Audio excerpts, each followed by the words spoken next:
The broadcast is now starting. All attendees are in listen-only mode.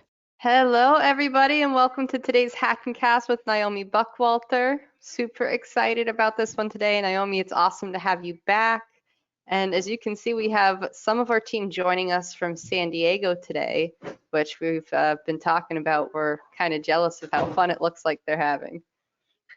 Like Shelby's like, yeah, that's nice all and all, but you can like go on your front porch and have like Florida out there. Like you just that's true. Live someplace. You and Ryan just go outside and you've got this. So we all came from cold places. Like you got Nebraska, Baltimore, South Dakota. That's Naomi, where like what geographic location are you at? You said it was 30. I'm from the Northeast, yeah, Philly. So I apologize for everything that we do. It's horrible. We're a horrible city. I apologize for everything we do.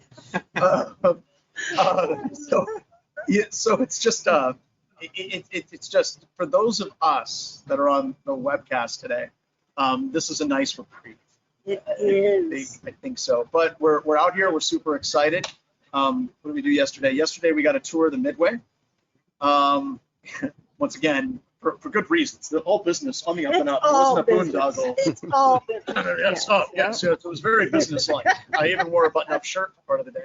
But what we're planning, I think, is we're planning on actually doing dinner for all of our attendees, paying for all of our attendees to get dinner on the USS Midway and at the conference. For conference dinner, because I don't think any security companies have done that yet. I don't think they would do that for this. And what are some of the other things we were looking at?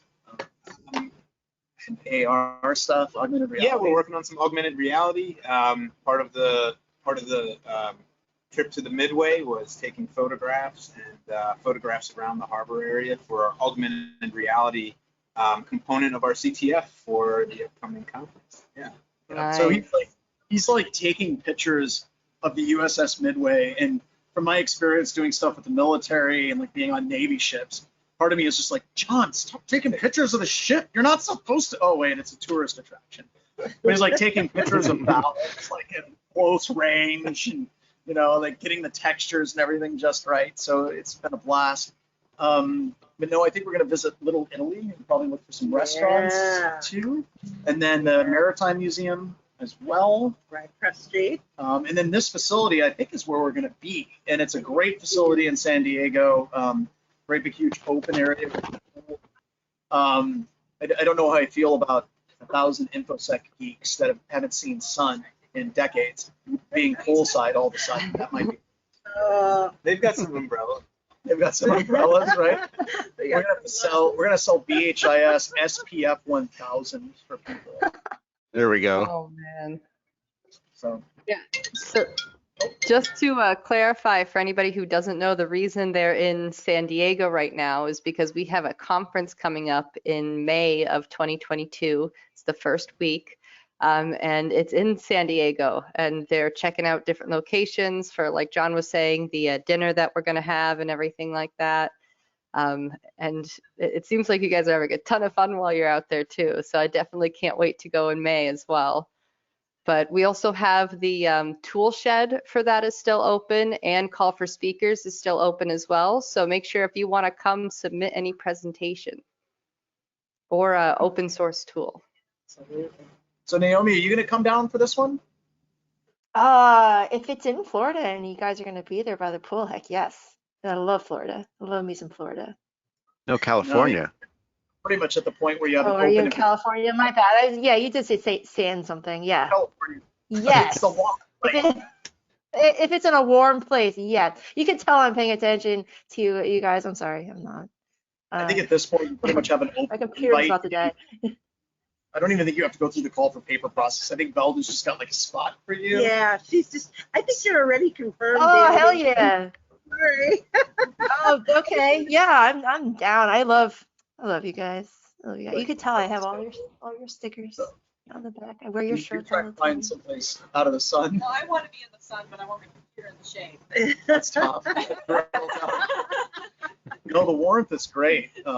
Erica, who's off camera, my wife, she's come over. She's like, no.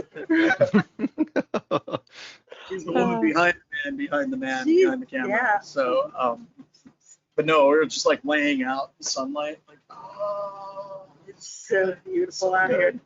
here. Yeah.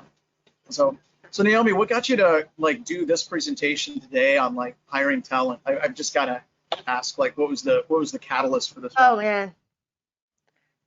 You know all about me. I love looking for potential in people. It just gives me life. Like I don't know. I think I've come to this realization that, obviously we need more people in cybersecurity, right? And then we can't just start poaching people. We can't like fix this problem by out poaching one another. So I'm like, we need to hire the next generation. Yes. And then when I start talking to people who try to break in, and I realize they have so much potential and I love to see it. They're like beautiful, lovely creatures that just need a chance. And so I'm just all about this. Like I really love this topic, and it's just me as a hiring manager. I like to see potential in others, and now I'm just like, why can't I talk about this? Other people can do it also. Right? So I think it'd be cool. She's still talking. She just broke up. Go ahead. Sorry, video delay. That. No, my computer's being weird right now. So if I'm on a delay, it's probably because my battery's at like 5%. I plugged in, the power adapter's not working so great. So I am hardwired, FYI, but I just don't know what's going on. Am I coming in okay right now? Oh, you got the max headroom thing going on. Yeah, The we audio can hear you fine. Video's but, spotty. Yeah. Yeah. Fine. It's You don't need to well see now me, we right? can So it's funny that you talk about hiring, especially like the next generation of talent.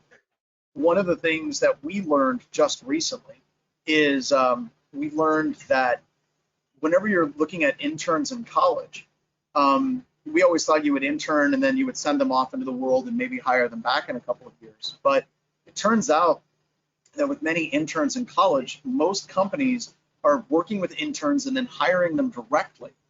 And not a lot of college graduates that graduate without an internship are just getting jobs.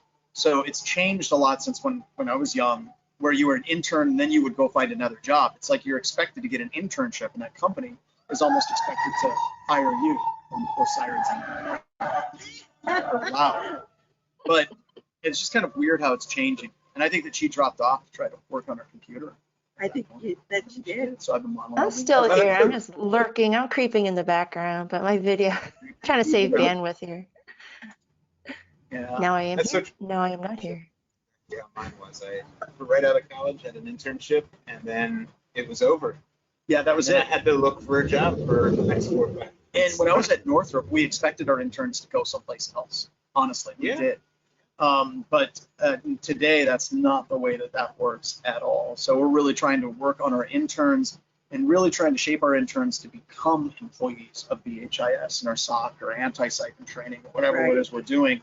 And because you get those people right out of the gate, and trying to work on that is fundamentally different.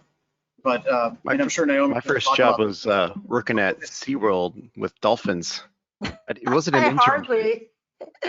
Let's see. I had multiple internships. The first one was software engineering, and the one I ended up with was with the Department of Defense. I was in the Army base called Fort Monmouth, New Jersey. It has since closed, but it was during the time of 9/11, so it was a very interesting time, I will say. Actually, so weirdly, I was supposed to be in those buildings in Twin Towers. Ooh. That day. So yeah, I have quite a story there. You know, it's funny that you say that because I've ran into tons of people through my travels over the years that had like, similar story. I was supposed to be in the building during those days. And whenever I joined Accenture, I was at Anderson Consulting, then Accenture, and they've sent everybody through training at St. Charles. And I actually lost 3 people that I went through training with at St. Charles. And they actually got assigned to companies in that building and they didn't make it. So it's just kind of weird how that one event like touched so many people in weird ways over the years. So yeah, but that really got me into the whole of thing of like protecting a country. I wanted to be in the FBI for the longest time, right? That really solidified it for me, where I'm like, I'm one of the good guys. I'm here to help, and so it's transferred in all different ways in my life and my career. I know I'm just trying to get off the soapbox as soon as possible. Well, but like your position, it's kind of a force multiplier, right? Like you can go and do work, or you can find like a whole bunch of really, really cool people that can do that work. It's kind of like you're building your own little army of minions, which I think is cool too. Yes, I call them minions. They are no. Minions? Yeah. I Minions. don't know. I call a lot of people at BHIS flying monkeys. I always think of myself as Witch of the West, and I'm like, fly my monkeys, fly! And then in my head, it's like all day long, it's just that's just all I got in my head constantly. It's kind of weird. So, well, All right, I'm gonna restart my computer, guys. It's just not great for me right now. we'll be Is here. that all right? I will be back. Yeah. Pre-show Yes, we'll banter, I see love you it. soon. And for anybody who's just joining us and or is new to Wild West Hacking Fest in general, this is not the actual webcast quite yet. This is what we like to call pre-show banter. We think it's just a good time for you to get to know us better and us to get to know you better. The other thing we always like to say is we show up early because you show up early, and then you show up early because we show up early. And it's this vicious cycle that we love so much. And if you haven't already joined us on Discord, please go and do that now. That's where all of the chat and QA for today is going to take place. We are in the live chat channel, and you can find the slide deck for today in the channel right above that called Slides. Yeah, and then you come, then we come earlier, and then you come earlier, and then we have a 24-hour pre-show banter con. And I seriously think about firing Jason over it because it was not. That was. I am so old to be staying up for 24 hours straight. Now, did I tell you guys that I did the 24-hour pre-show banter con. Tried to get an hour's sleep, and then Eric and I had all kinds of work to do the next day, and then we had to go pick up my son from work that night. And I didn't get to bed until like 11 o'clock the next day. So I was up for something like 36 hours straight. Like it was so bad. I'm still recovering. Yeah. Yeah. Yeah, you can never recover from that. Yeah. Yeah, you actually don't recover from it. You never get that time. I never get that time. Thanks, man. Now I feel even worse. I feel even worse. Oh man. Well, at least you did raise a ton of money during the pre-show banter con, which is definitely good. What was the final dollar amount, Shelby? Do you remember? It was like 13,000, I think. No, it was more than that. It was like I think it was 30. Oh, yeah. That's some helicopters. There's black helicopters. Like I could feel the conspiracy theories coming out of like the sky at the moment. Oh man. We raised money for a good cause for that, right? Yeah, we did. Innocent Lives Foundation. If people aren't aware, we do a lot with Innocent Lives Foundation. So everything from our Spearfish General Store, and say all of our profits, there are no profits on the Spearfish General Store, but for every sale of a T-shirt or a deck of cards, we donate to the Innocent Lives Foundation.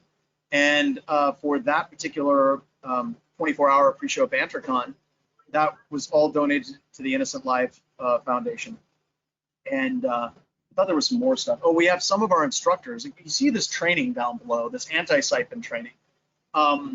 We also donate a lot of those classes, actually donate the 10% to various charities, and the Innocent Lives Foundation has been part of that. So the goal of our training is we break up the training revenue in a way that 10% of our paid training classes gets donated to an open source project, because open source developers are doing so much for the community and the world in general. Like this conversation, I was sitting around talking with some people, and what they do, like SSL is open source, OpenSSL is. You look at almost all the security tools that we use every day are open source. And you have these developers are literally on the front lines, like Naomi was talking about being a good guy, right? They're on the front lines doing God's work, right? They're out there and they're doing it every single day for nothing. And I think it's important that training organizations give back. So we give back to those open source projects, and then some of our training that maybe doesn't have an open source project will actually give to various charities, and Innocent Lives is definitely huge. And you don't get much better in a training organization, or not training, but a charitable organization than putting pedophiles behind bars. That's like the most rewarding thing. There's no gray area there. It's like straight up, it's nothing but doing good things in the world as a whole. So, but no, we are doing call for tools for Way West. Yes. And is Kyle running that? Kyle is running Kyle is it running along with Andrew Krug and Awesome. Adam Mission. I'm going to butcher his name because I always do. Adam Mission. He's with He's with MITRE now. He was with Scythe. Yeah. Red Canary. Oh, he's at Red Canary. That's right. Yeah, He's at Red yeah, Canary. I always get yeah. that. But Adam's been around for a long time for a lot of our trainings and things like that. So that's a Well, good team. And also, John, we have the Purple Team Roundup coming up December I like how you clap your 2nd. hands when you say that. I'm We have so the Purple Team Very Roundup. excited. So we've got to say it every single time. We got great speakers. Adam is going to be one of them. George Ortiz. Yep. Let me see. Yesterday, Meryl from. Oh, she Hacks Purple. Yes. Yep. Yep. She's I'm one going to of the be speakers. presenting down at the Security Weekly Unlocked in Florida. Ooh. With her and a whole bunch of other people. Dave Kennedy, Paul Astorian's going to be there. So that's going to be fun if you're in the Florida area. Ryan, I get to see you and Shelby. We're going to get to hang Yeah. out maybe. Yeah, yeah. Hackin Cast Lab's coming too. So. Oh, we Does did that, get does that mean, Shelby, you're driving north? Rick will be there. It's not that far. Shelby's going north. It's slightly Yeah, north. so far south. He goes up in like a coat and a parka. It's like, I hate North Florida. It's like Snowpiercer up here. Yeah, it's at that point where it's getting into the 60s and it's cold. So Oh Mhm. gosh. Oh goodness. Say the 60s are cold. yeah, Yeah, it's funny. You can tell who like is Florida born and raised because it'll be like older folk who it gets to 60 and they've got their mittens on and their scarf on and their hat on and they're still like chilly. But- See my vest, it is real gorilla chest. All right, so see kittens, former kittens. Sorry. Anytime I think about old people wearing warm clothes, I go to Montgomery Burns. So, Nice. no, Florida is such a weird state. You guys, it's just a very strange place. Like you said, 60 degrees, people are like bundled up in coats. And you ask them where they're from, they're like, New York, from New York. Like, oh, okay. Yeah, your blood thins out quick down here. Yeah. But no, Oh, I'm man. excited about getting out there and maybe having dinner with the whole team, which is getting to be a lot of people in Florida Mhm. for BHIS. Yeah, most of the active countermeasures team is Florida based as well. So Mhm. So, oh, John, do you want to talk a little bit, like you're working on augmented reality, we got all these training classes going in the bottom. Do you want to talk a little bit about what you're working on and how that's coming along with the on-demand stuff? Yeah, sure. So anti-siphon training, as of right now, is just doing live training. We stream it, and we also do live training at conferences as well. But we are working on an on-demand platform so that we can sell these courses to folks that can't go to conferences or don't have time to stream. They can take it at their own time when they have, when they have the availability at their own pace. The platform we're using is really nice. We're going to have a lot of really cool features that I don't see in many on-demand training out there. So a lot of interactivity. We're going to have embedded things over the video that you can click on and do stuff with. It's looking pretty cool. So Should be a lot of fun. yeah, I think we'll probably have some courses available as early as January next year. So Nice. So stay tuned for that. It's coming. It's coming very soon. yes. Yeah, that'll be really great for the courses that don't run quite as often. So you don't have to wait like 6 months to be able to take it. You can just take it when you can. And that's an important point, Shelby. Like, if you look at the people that we have classes from, we actually, well, not me, I shouldn't use me. A lot of the instructors, they're actually doing this. Like BB King is doing web app pen testing. That's what he does all day long. Post-exploitation, that's what Kyle does all day long, bypassing endpoints.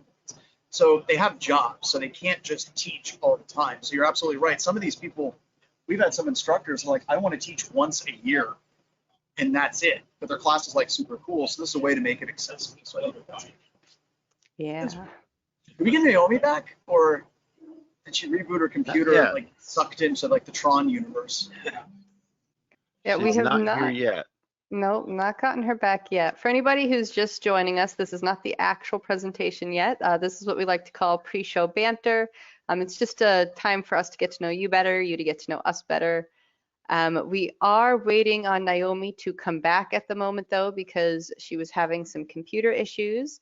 So until then, you can continue to hang out with us. And if you haven't joined us on Discord already, please do so now. We're in the live chat channel, which is the one with the little bullhead. And then right above that, you can find the slide deck for today in the slides channel. Very cool. Very cool.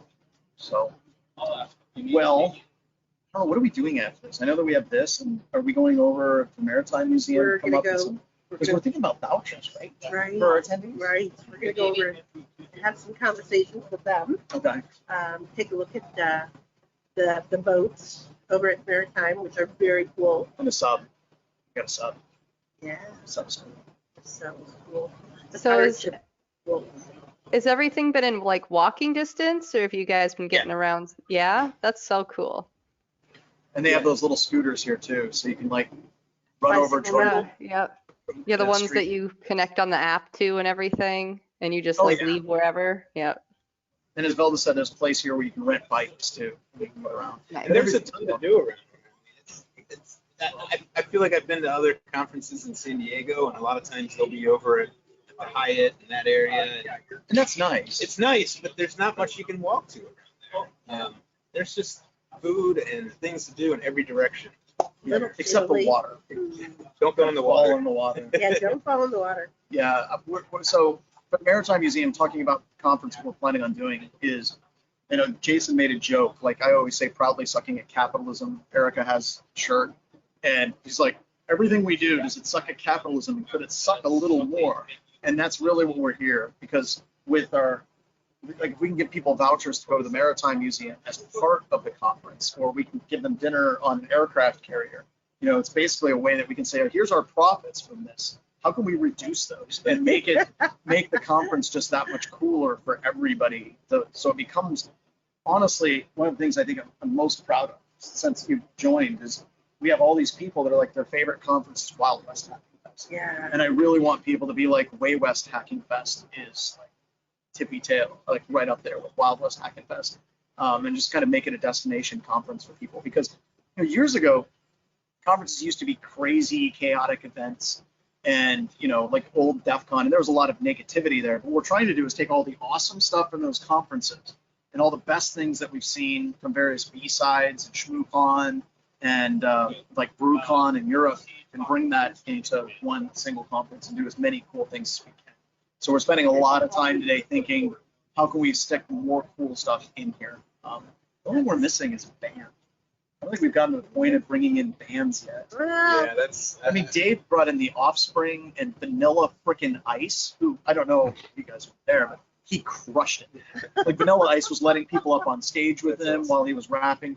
He did, Ice Ice Baby for like a half an hour, and like people just couldn't get enough of it. Oh Like, man.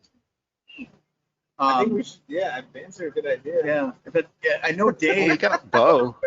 Kennedy has for his company is he wanted to get Blink 182 to come, but they were really expensive, and I'm guessing they still are. But maybe someday as they get older and they're at the cruise ship generation, maybe we can finally get them to come. So I think we have Bo Bullock and John Strand. Bo, maybe. Yeah, I don't know. Come on. God, his set was just so good, so good. We might end up doing that again, and also a lot of nerdcore, bringing in dualcore and some of the nerdcore rappers. Want to support that scene. We were talking yesterday. We need infosec punk rock. Yeah. We just need more punk rock bands. Period. So try to make it so we can have like an awesome music showcase of just the people in this industry. Because there's so many people in their Zoom backgrounds, like me. I've got guitars in the background. Yeah. Right? Yeah.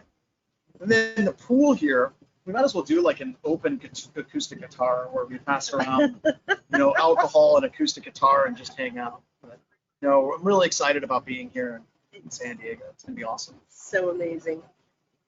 Yes, and for anybody who missed it, they're in San Diego right now, scouting out places to go for Way West 2022, which is going to be the first There week it of is. May. And is that the Swear. actual hotel that's behind you? What's that? Is that the actual hotel behind you guys, or is that a different one? That's Yeah. it. We should maybe That's show it? I've been watching the elevator go up and down, and that itself just looks really cool. So Yeah, I bet rode the elevator quite a bit last night. Just went up and down. Finally, Erica was like, "You have to grow up." And I'm like, "This is so cool," because it's overlooking the ocean. The ocean's right over there, so you can go up and you can see all of the military ships and everything. It's just really cool. And the theme, are we going to stick with "You hacked my battleship"? Yeah. People You yet? hacked Yes. my You hacked my battleship, Yeah. which was interesting because I was telling the staff at the Midway, the theme is "You hacked our battleship," and they're like, "Are they actually hacking?" Is that why the guy kept following me around? Yeah, that's probably why he was following around. The guy took pictures. So like, why is that guy not with the group? What's he doing? Yeah. So did you see that guy? He was doing like class. He was like teaching people about the Midway. Yeah. So his Oh. boss came up and we talked to Erica and I, and he said he was actually the one who did all the flying and captain. Whoa. I got a That's picture of it. amazing. I'm dead serious. That's awesome. Yeah, you guys didn't hear that. Oh, that's crazy. So yeah, I got a picture of it of him. We should do a volleyball. We were talking about this. We should do a hacker volleyball game. Yeah, that's so cool. We should do a hacker volleyball game in honor of Top Gun. Like maybe we do the "You Hack My Battleship," then next year it can be like Top Hack or Top Gun team. Yeah, well, see, that's yeah. Just keep rolling with it.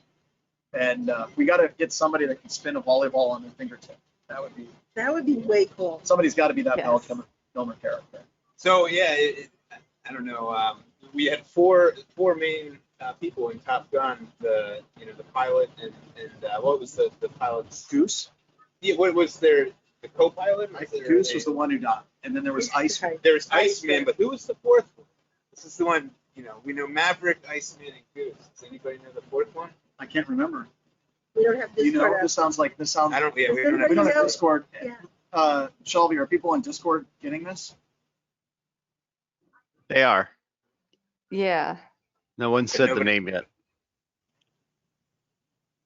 Someone did Yeah. say we should rent out Hodads, which I don't know what Who's that very is. relevant. Yeah, they said rent out Hodads and that the burgers are the size of your head. Whoa. Actually, Sounds that interesting. restaurant is right across the street from the Manchester. It's walking distance. Yeah. From here as well. Yeah. But yeah, they play up the Top Gun thing quite a bit. We have Naomi back, or is the system like completely I'm back. I'm back barely. gone? Hey, are you Computer's ready? Ready. dying. I'm gonna ask Shelby to help share my screen because my computer's so laggy right now. So What's laggy. going off then? I'll hand it over to you. everybody. See Share ya. her screen. Awesome. Bye. Shelby, can you also share your slides or my slides? I'm gonna read from my notes.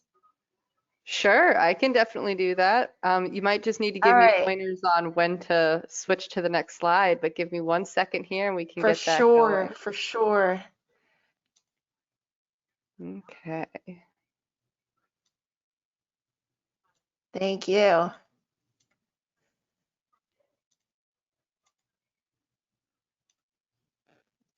I want to blame my antivirus for today's start. Thank you, Sophos. God damn it. Can't even turn on my camera to show you how disappointed I am with security tools. Yeah, I don't even know if it's antivirus. It could be a virus. It could just be that. How am I coming through? Am I sounding okay? Do I sound choppy at all? You Now sound you good. sound crystal clear. Yeah. Okay, all right. Let's do that. Transport layer, I love it. All right, so just let me know when to go and I can just to go. Go. Yes. All right. Slides are up and running, so you're good to go. Amazing. Hey everyone. Okay, we're starting. Welcome to today's Hacking Cast. I'm super pumped to be here again with the lovely folks at Wild West Hacking Fest talking about a subject that I'm super passionate about. And that is building the next generation of cybersecurity professionals. Today, I'll be talking about recognizing high potential candidates in cybersecurity. If you're a hiring manager or if you're hoping to break into cybersecurity, then this talk is for you because I'll be sharing some ways on how to discover hidden talent for your team. And if you're a hiring manager, and if you're hoping to break into cybersecurity, I'm going to show you how to stand out to hiring managers as a high potential candidate. So glad you're here. Really excited. Let's just jump right into our topic today, how to recognize high potential candidates in cybersecurity and how to stand out if you're a candidate. Shelby, you're figuring it out. I'm just reading from my notes here. So you're doing great. All right, so, and here it is. Oh, can you go back? Oh, back. Yes. Okay, we'll get this. This is gonna be good. First, let's start why. Why you should be looking for high potential candidates. You might be asking actually, why hire for potential, Naomi? Why not hire for experience? Why, thank you, dear listener. I'm glad you asked. That is an excellent question. Let's compare the two, hiring for experience versus hiring for potential. Next slide, Shelby. Should you hire for experience or should you hire for potential? Okay, so this is where I'm going to do some audience participation. Audience participation, check. So over in our Discord, in the live chat channel, let's do a quick vote, please. And then Shelby, I'm going to need your help reading this because I can't also bring up the Discord because my computer is lacking in the CPU today. All right, so let's do a quick vote. Would you rather hire for experience or potential?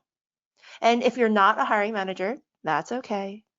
Imagine you are a hiring manager and then answer this question. Would you rather hire for experience or potential? It doesn't matter what type of role this is.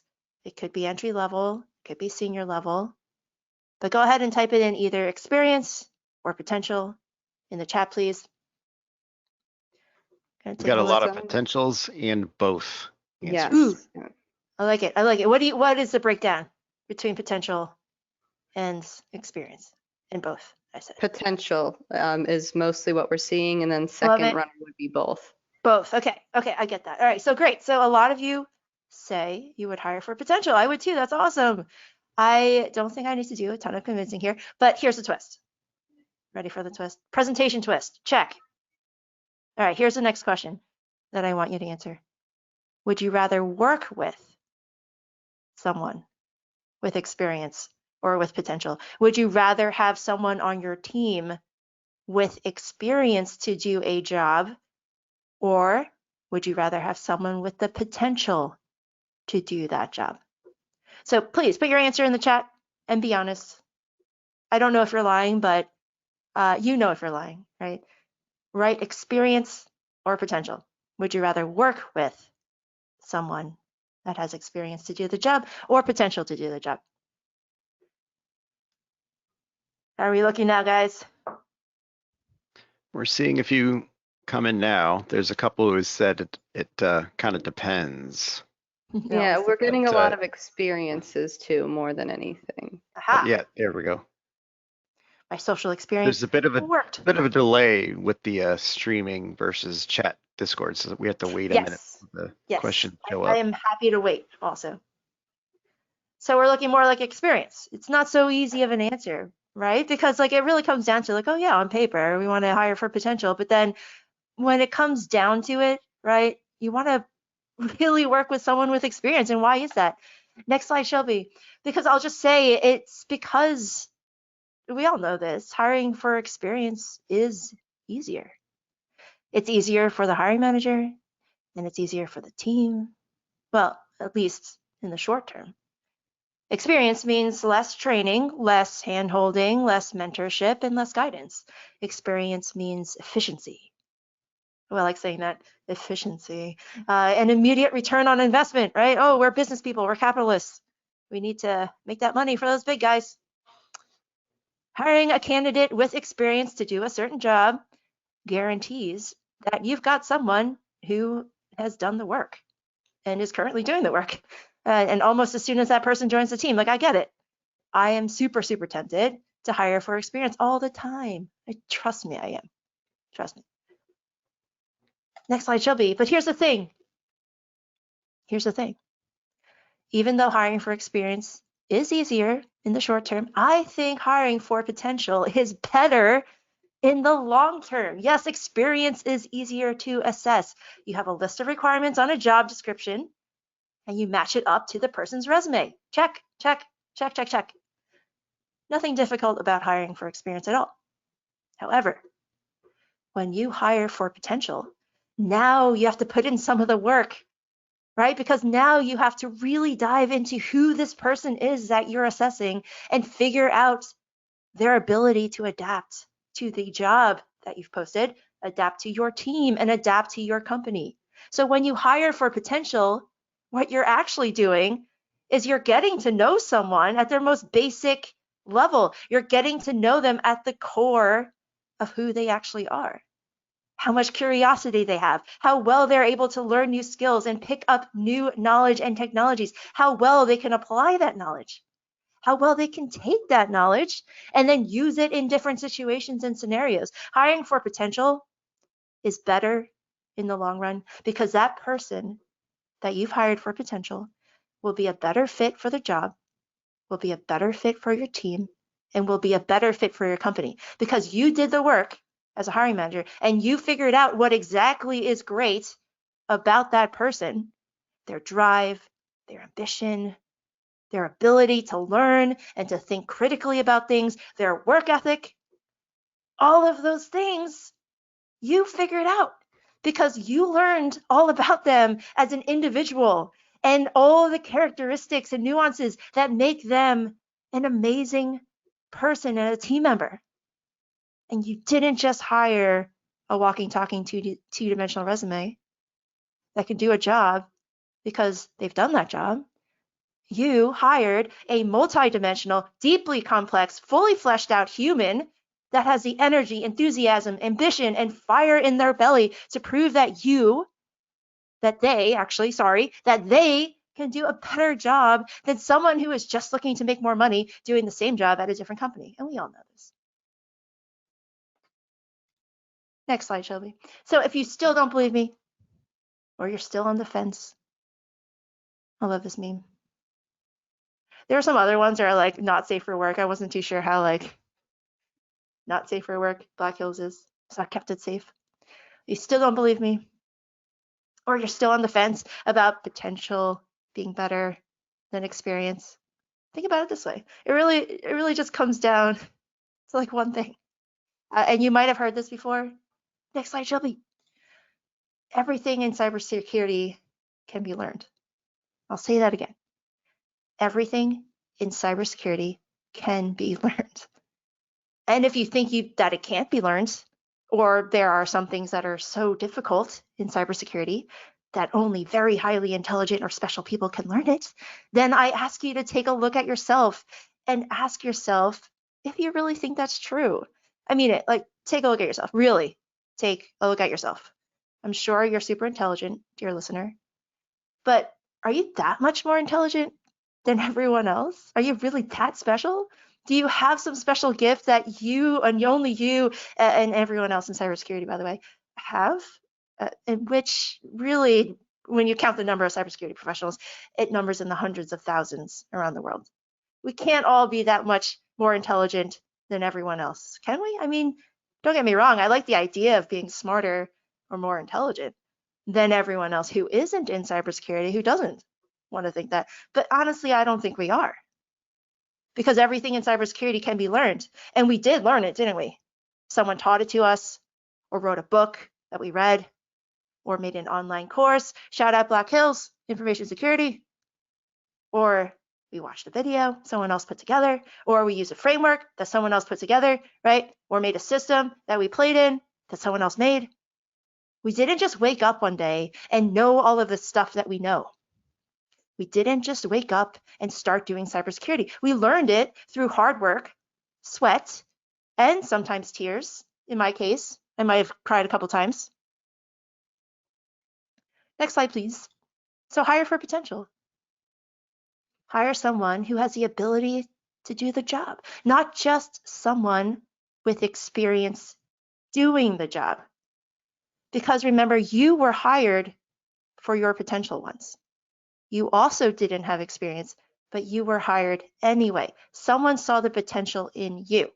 And this is why we need to hire for potential, because we can't just start poaching people from different companies and think that's going to solve the problem. It might solve your problem, but it's not going to solve everyone's problem in the world. We need to start building that next generation of cybersecurity professionals, dear listener. And we need to do this by hiring for potential. We need to build that next generation. And they're not just going to be popping up out of the ground, just like how we didn't pop out of the ground. We had to learn this stuff. Someone had to teach it to us. They're not just going to pop out of the ground like groundhogs and then start working. We need to train them. The noobs that we have today, that we're hiring today, are going to be the veterans and the fighters that we need of tomorrow. And if you think about this, cybersecurity is only getting more important. Our world is just only getting more connected. The internet, it's not just the internet. We've got the metaverse, right? Zuckerberg, probably listening to this. At least your computers are. But we're all just going to be more, cybersecurity is going to be more of a thing. It's going to be more important. Everyone's going to have to know it. Even if you're not a full-time cybersecurity professional, I get that. We still need people doing cybersecurity no matter what role they're in. So take someone as they are, someone who is hungry and really, really wanting a chance, and then give them that chance. Show them that they can learn it, because they can. We've all learned it. Now here's a trick. Next slide, please. This is how we're going to actually do it. Hopefully you've understood now why we should be hiring for potential. And now we're going to talk about how, which is the whole point of this talk. So thank you so much. That was kind of a super long intro, but I did throw a cat meme in there to really hook you guys. So I broke it down into 4 easy steps, 4 easy ways to recognize high potential. I've used these in my own role as a hiring manager to great success. And I've seen it used by many others in this industry, even if they haven't really talked about it in a way. I've distilled it in a way. I'm like, oh yeah, that's exactly what you and I did. These 4 methods. And again, if you're listening today and you're not in a hiring position, you're not a hiring manager, and you're just looking to break into cybersecurity, I want you to pay attention to these 4 methods, because you can apply these to yourself and it will help you stand out from the crowd if you are a candidate. Next slide, Shelby. So first, use historical data. What do I mean by historical data? Well, historical data is just simply what that person has done in the past that can be translated into success in learning cybersecurity and doing cybersecurity and being an awesome cybersecurity professional. The ability to learn. What have they learned in their past? Was it a foreign language or a difficult skill, maybe a musical instrument? In my personal path here, what I've hired is an opera singer. I hired someone who majored in Japanese, who studied in Japan, not a Japanese person, by the way, which is like a really hard language. I don't speak Japanese. I don't know if anyone, well, actually, maybe a couple of you guys do. Anyway, it's super hard. It's super hard.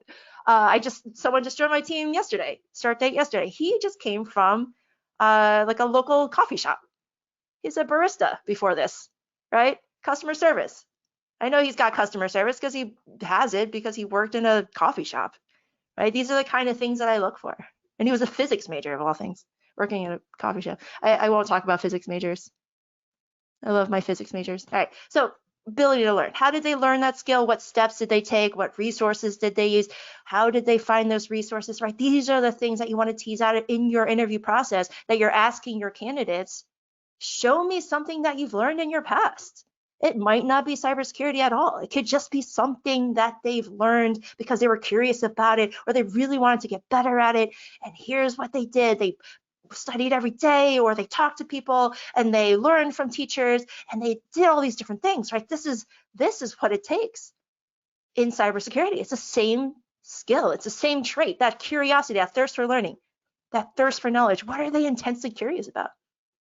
And you're going to ask them, how long did it take you to learn that thing?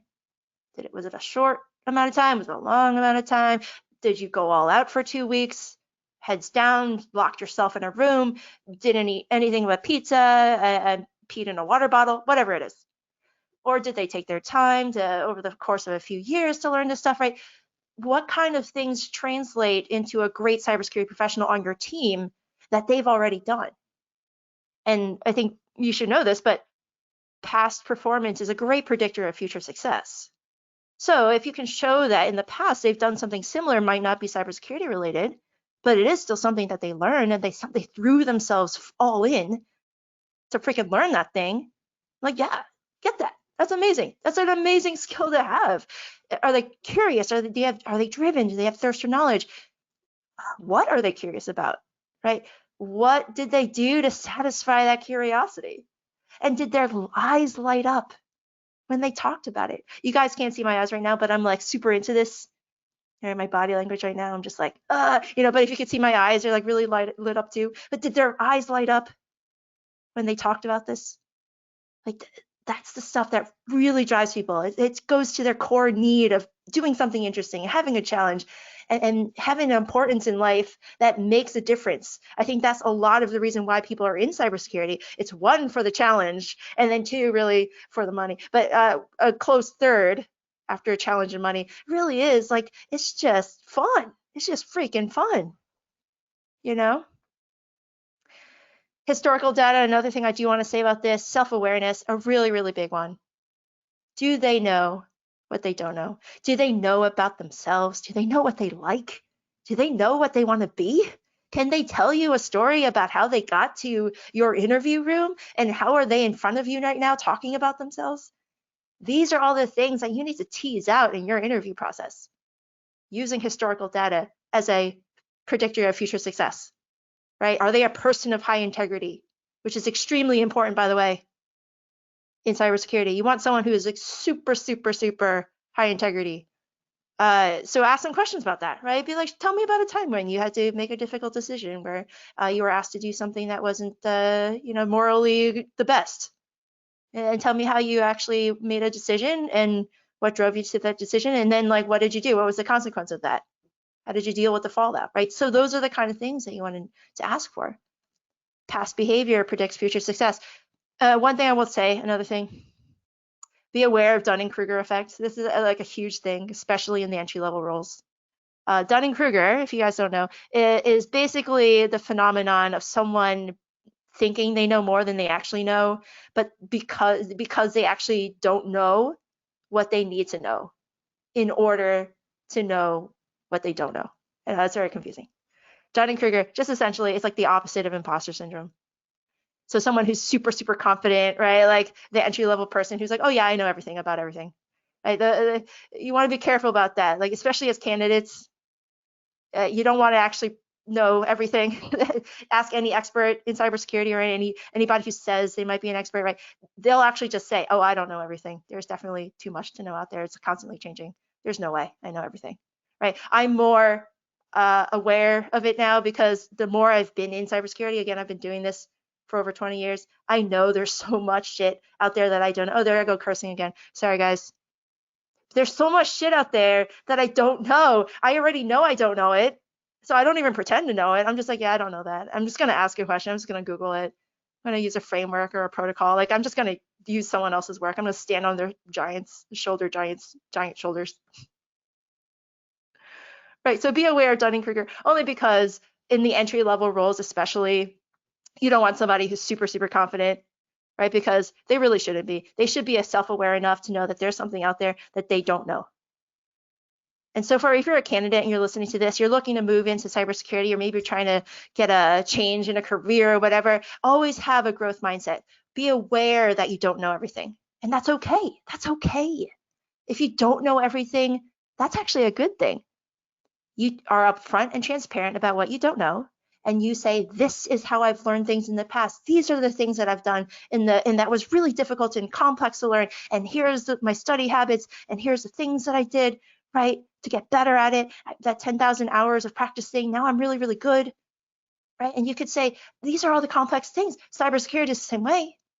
And you could tell that to the hiring manager. That they should believe you, because you know what? They didn't just wake up one day and just know cybersecurity. They had to learn it also. The fact is that you can learn quicker. You can learn better because of all the resources and tools. Black Hills Information Security, shout out.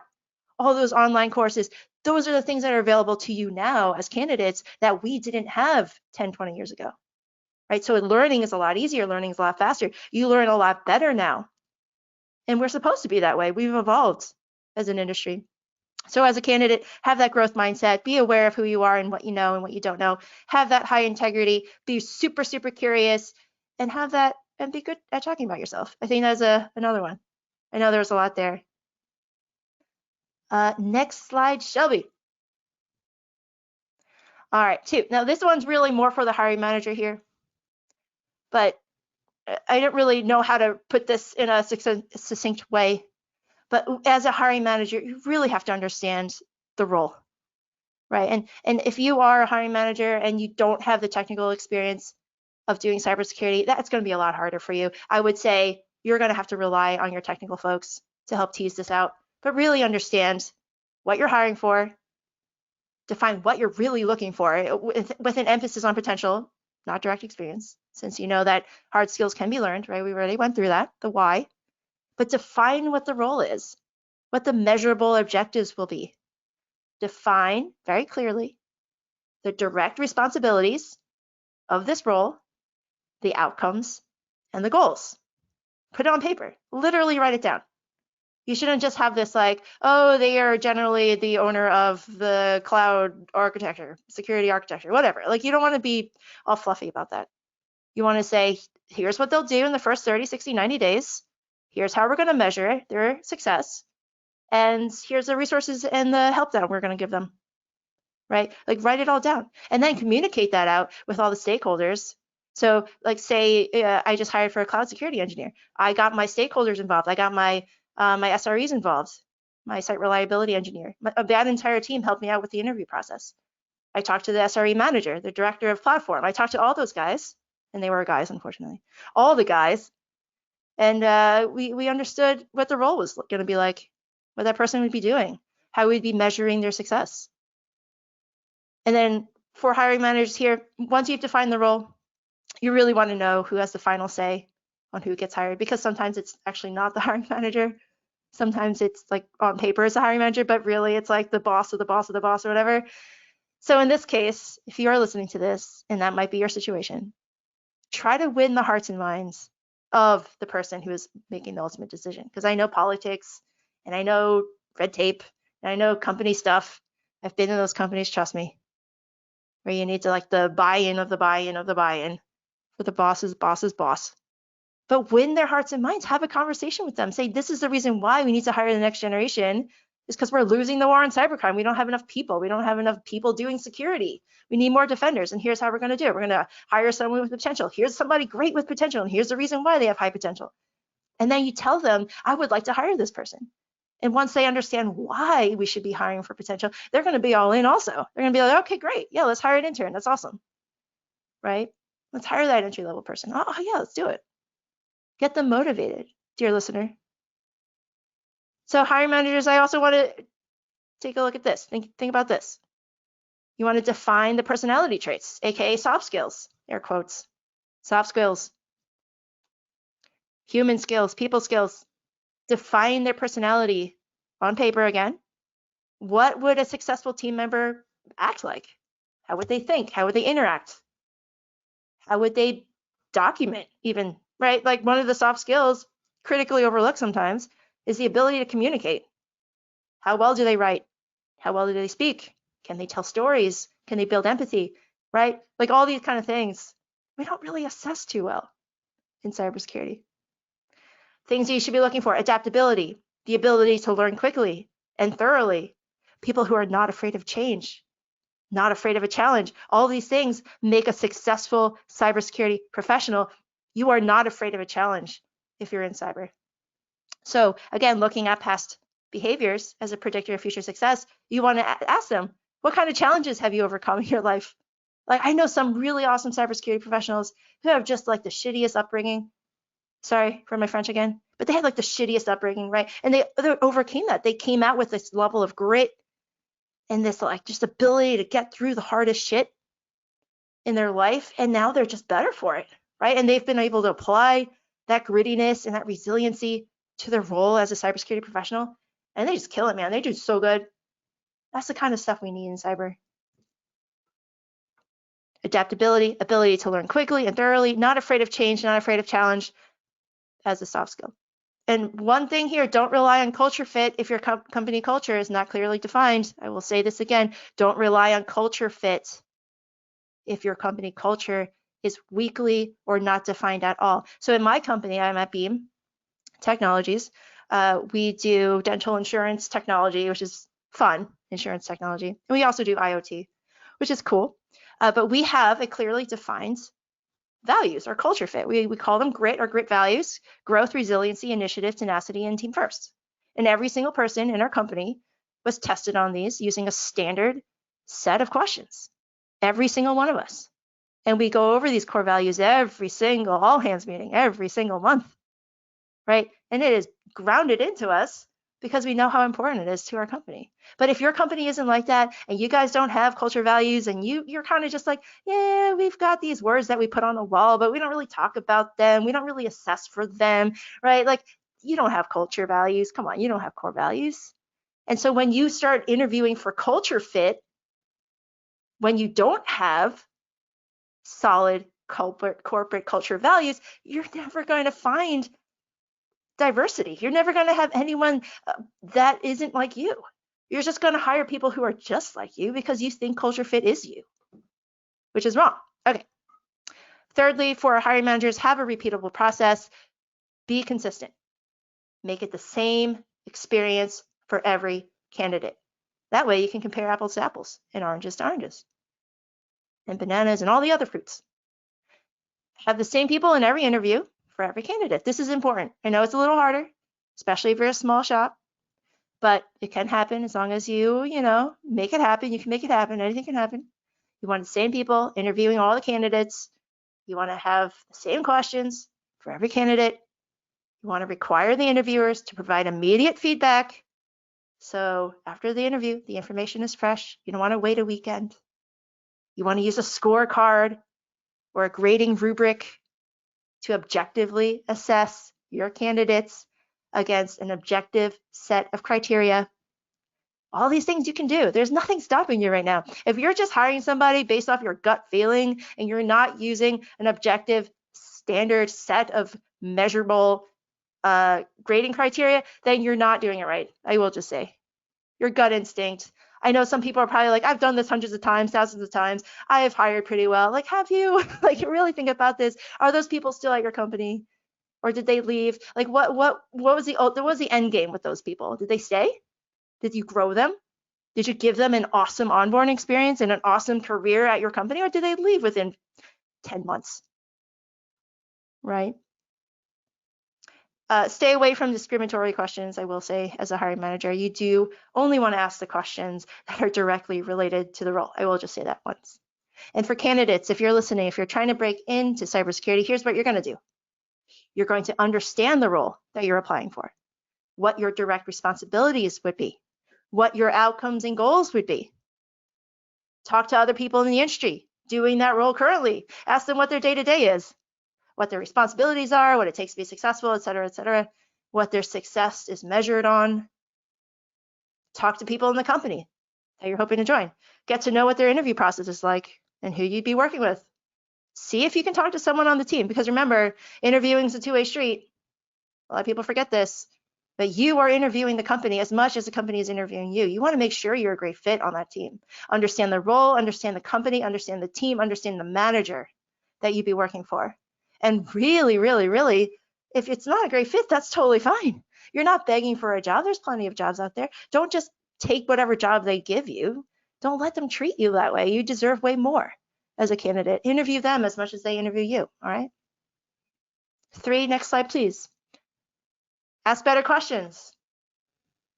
And this is because we want to get to know people at a deeper level, right? Before I had said, the way that we're doing interviews, some of us are doing interviews now, we kind of just look at their resume, okay, match it against a job description, all right, check. All right, they're good. Let's do our quick screen for them, technical screen. All right, let's see a culture fit, air quote, culture fit, right? Okay, they're hired, right? But no, ask better questions. You're going to try to get down to the core of who this person is, know somebody at a deeper level. Here are some behavioral questions that you can ask as a hiring manager. Here we go. So you start with, tell me about yourself, but follow up with the things that they say, right? So tell me about yourself. How did you get here? Why are we here today? What makes you interested in this job, right? And they start answering, they start talking about themselves. Some people veer off and start talking about random stuff. Try to bring them back. Be like, so why did you do it this way? Like, what made you go from that one job to one job, right? Why are you interested in security in the first place? Like, ask them because you're intensely curious about them. Be intensely curious about them. Don't just ask the question to ask the question. Ask to understand their answer and to like visualize yourself being there as they're telling their story, because they're always going to want to tell their story. Some of them are going to be more interesting than others for sure, but especially as candidates, FYI, be really good about talking about yourself. I can't tell you how many candidates, like hundreds of them, who really can't talk about themselves, and it's just very difficult to listen to. But if you can actually just tell about your story and understand why you did certain things and what has influenced you and your decisions, that tells such a better story. And the hiring manager is going to really be into that story, and they're going to understand you as a person and see you as a fully fleshed, three-dimensional human being rather than a walking, talking resume, right? Ask questions as a hiring manager that put you in the shoes of the candidate, like you were there, like you were in a lived experience with them, like you were attached to their body as part of, no, this is weird, like a conjoined twin, like you were there. Like, ask the questions so they can tell you that story, even though they might not be the best storytellers. Help them be one by asking better stories, by asking better questions, excuse me. You're going to find consistent patterns of behaviors. This way, when you're asking these questions, you're going to see patterns in their life. What are the patterns that repeat themselves? What are their consistencies? What are their behaviors that put them there? And these are some of the questions, like, hey, I see that you've changed roles, and the last 2 roles you left after, a year. Not terrible, I will say, in cybersecurity for sure. But like, tell me about your reasoning right before you started looking for jobs. What were you looking for? Right? What are some of those behaviors that helped make you decide that, right? What are some of those decisions? Sorry. What are the scenarios around your experience with that company that made you want to leave, right? And get that out of them. Help them tell that story. And again, past performance is the best predictor of future success. So you want to ask better questions. Here's some technical questions that you want to ask as hiring managers.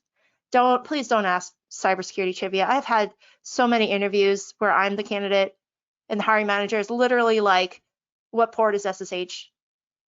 I just want to like slap them in the face. I'm like, that's so stupid, first of all. Also, anything that's Googleable, we are going to Google it, even though, yes, it's 22, but we're not going to go out and like ask the stupid questions when you could just Google it during your workday, right? Like, ask relevant questions to the job, please. Don't just ask stupid cybersecurity trivia, and do not ask those dumb ass trick questions. Don't do it. Don't do it. Don't do it. I hate it so much. Again, interviewing is a two-way street. So your candidates are going to be interviewing you. If you're going to be asking them dumbass trivia and trick questions, they're going to be like, psh, I can do better than this, right? No wonder your hiring manager, you're not finding the right people because you're asking dumbass trivia questions. Don't do it. Ask multi-layered, contextually rich questions using scenarios, images, and graphs. Ask why they would do something a certain way, not just how. Ask why. Here's something that I do. I have literally a copy of an architecture diagram that I took from the reference architecture section of Microsoft Azure.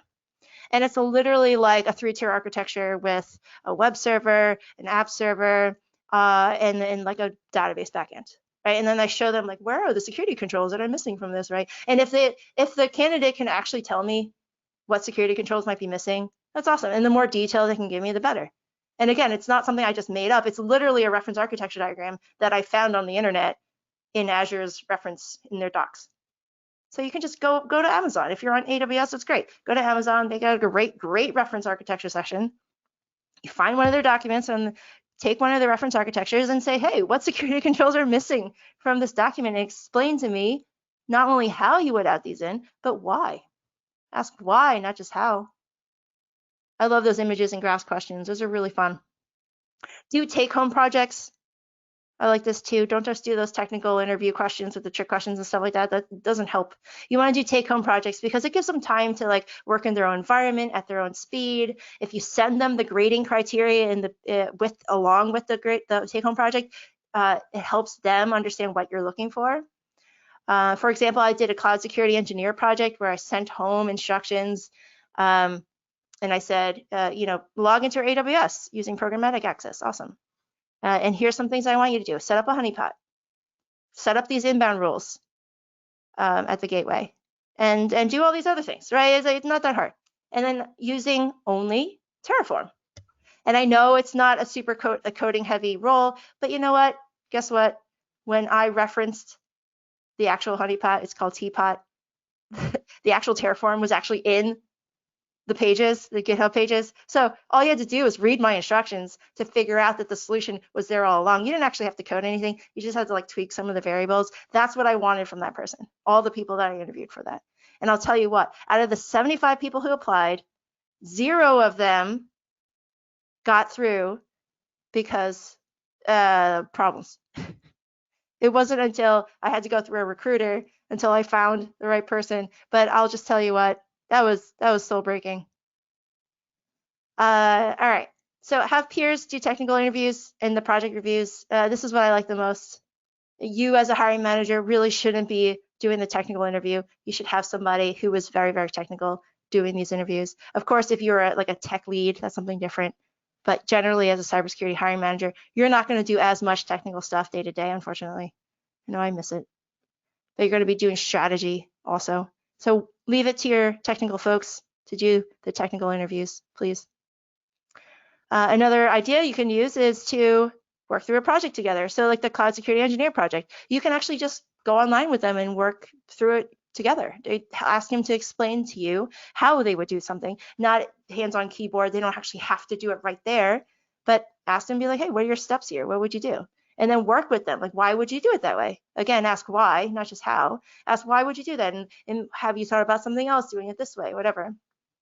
Have your technical people with you as you're asking these questions. That way you're getting it right. You're not just messing it up. So work through a project together. And then one of my favorite questions for you to ask, have them teach you something. One of my favorites that I've actually borrowed from someone else, I think her name is Tanya Janka. She asked this question. Hey, take anything from the OWASP top 10. This is for an application security engineer role. Take anything from the OWASP top 10, any one of them, and describe it to me, explain it to me as if I were a developer who didn't understand anything about that thing. So one of the questions you can ask and be like, yeah, so what have you seen anything in the OWASP top 10? They should say yes. Okay, pick one, and they should be okay, injection, whatever, SQL injection. Okay, explain it to me. All right, SQL injection is this, and it does this, and it does this. Okay, explain it to me as if I were a complete noob in development or whatever it is, like who your main audience would be.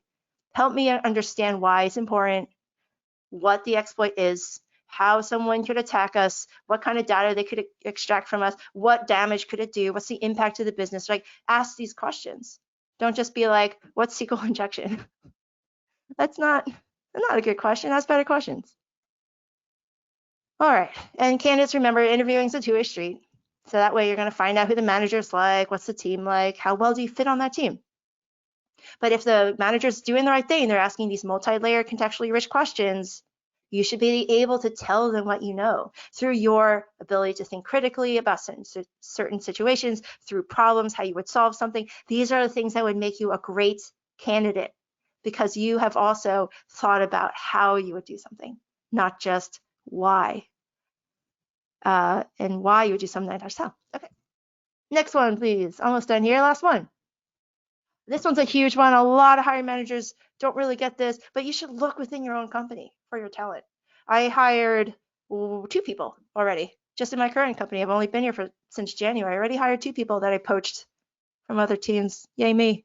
You're going to be so popular, by the way, right? You start poaching people from other teams. I'm just kidding. You're not popular. So I took one person from the customer success team. He was on the phones. I took another person from a developer role. The person from the customer success team, I moved into an entry-level help desk analyst role.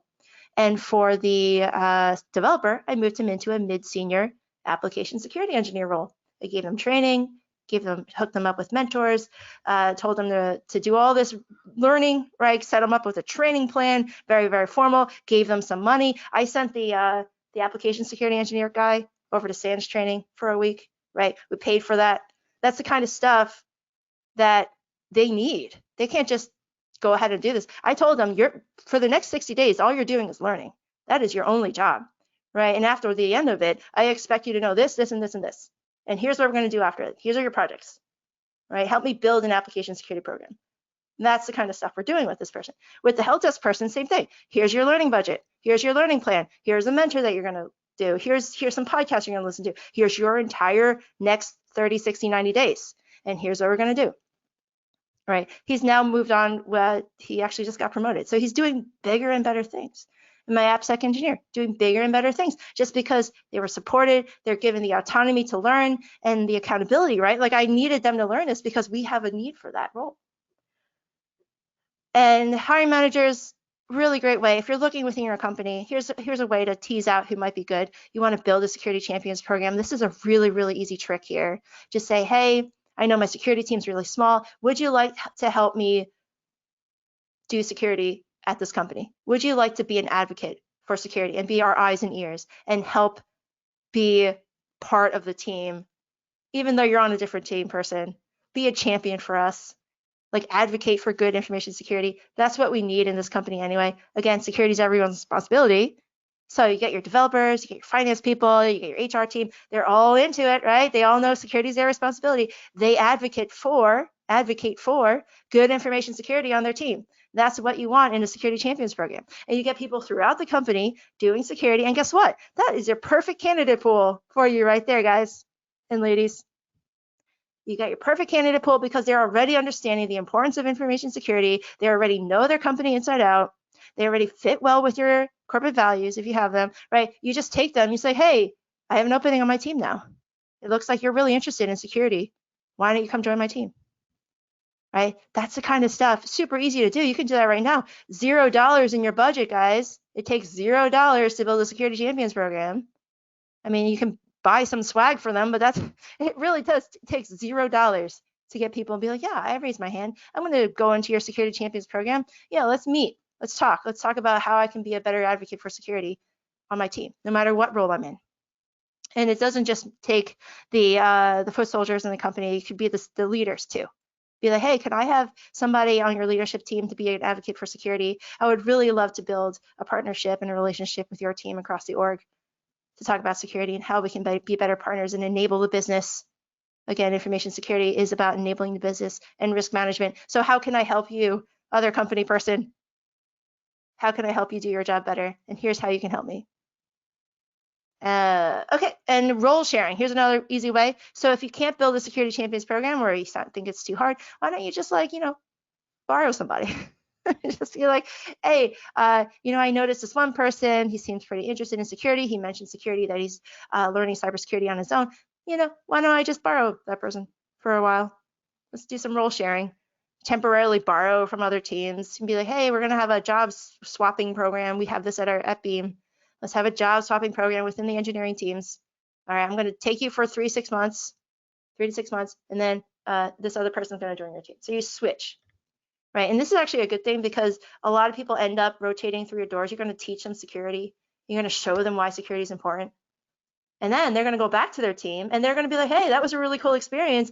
We should do security on our team, right? And then you should be like, and here's some resources and tools that we can do. And here's where we can even do better with security, especially as engineers. They're going to know their code base inside and out. The security team won't. It's the engineers who really know where the skeletons and the things are, and they're hidden in the closets. And they're going to be the ones who are now the eyes and ears for the security team. They're going to bring up risks and vulnerabilities to you as a security person. And that's what you want to see. You want to see everyone doing security. It's really cool. And that way, you as a security person, you don't have to worry about building a huge team because now you are decentralizing security. All the security activities are happening throughout the organization. And that's how you do modern information security. It's super fun. So look within your own company. And a really quick thing about onboarding, make sure when you do onboard somebody, if you're looking within your company, it doesn't matter. If it's an external person, it doesn't matter. Really have a formal onboarding process. Get a mentor, get an onboarding buddy. The first 90 days is super critical to their success. There's 4 C's for onboarding. If you look this up, there's the compliance part, first C. Compliance for training, stuff like that. You've got your privacy training, the awareness trainings for all those people, and then like sexual harassment training, like all those things. That's one. Clarification is the second C. What they'll be doing, setting expectations for the job, all that stuff you want to clarify. The third one is C for culture. You want to have them understand the culture of the team, the culture of the department, the company, right? Understand the company's values, the objectives, and the goals. And then the fourth C is connection. Help that person network, help them build relationships and build bridges because that person is going to be super new, but that first 90 days is super important. Those 4 C's: compliance, clarification, culture, and connection. I apologize for not having that on the screen because I literally put these slides together at 9 a.m. this morning. Shelby, next one. Because I am done, I'm going to recap. Use historical data first, really understand the role second, ask better questions third, and fourth, look within your company. I'm done. Thank you, everyone. My name is Naomi Buckwalter. You can find me on LinkedIn, that final slide. I'm also on Twitter. I need more cyber on Twitter. Love you guys. Wild West Hacking Fest. Naomi out. Awesome. Thank you, Naomi, for such an amazing talk. We've had a lot of chatter going on in the Discord about it. You know, a lot of people are saying, you know, this talk is really great. I wish more hiring managers thought this way, or I wish that, you know, hiring managers and recruiters could see this presentation. And our hope is it will. You know, that's kind of our goal, is to start reaching out more to people who are hiring managers and stuff like that. So this is one of our first webcasts kind of directed towards that audience. And Naomi, as always, amazing job. Thank you so much for joining us today. I'm not seeing any real questions coming through as of right now, but I am sure that, you know, you're in our Discord server. If there are any questions, you'd be happy to, you know, answer them at some point later inside Discord. Awesome, thanks. I appreciate it. Sweet. And with that, I'm just going to remind everybody that yes, this webcast was being recorded. And in fact, we've started to live stream all of our webcasts to YouTube. So if you missed part of it, you can actually go back and watch it right now on our YouTube channel. Along with that, don't forget to check out our other upcoming Hackin Casts, our upcoming 5-hour roundup event. And we have, as always, all of our anti-siphon trainings going on as well. And maybe we'll even see you guys in San Diego for Wild West Hacking Fest Way West. Naomi, I think I heard you say, since it's, you know, somewhere warm, you'll be down to be there. So I hope we get to see you there in person as well. Oh yeah, for sure, I'm in. Awesome. And actually, we got a little bit of time left, so I do see one question I'm going to have you answer, and that is, how do you identify people with high integrity? Yes, so you're going to ask them questions about their past. I guess past performance is a great predictor of future success. So ask them situational questions. Tell me about a time when you were forced to do something that was against your morals or your ethics. And then hopefully they have a story about that. If they're struggling to find something, give them a scenario in which they'd have to make a decision. Be like, hey, if somebody asked you to do something that was, you know, against the rules here, well, how would you do it? Like, for example, my CEO once asked me to look at the logs for somebody they wanted to fire and build up a case against them. But it was something that was kind of still shady in my mind.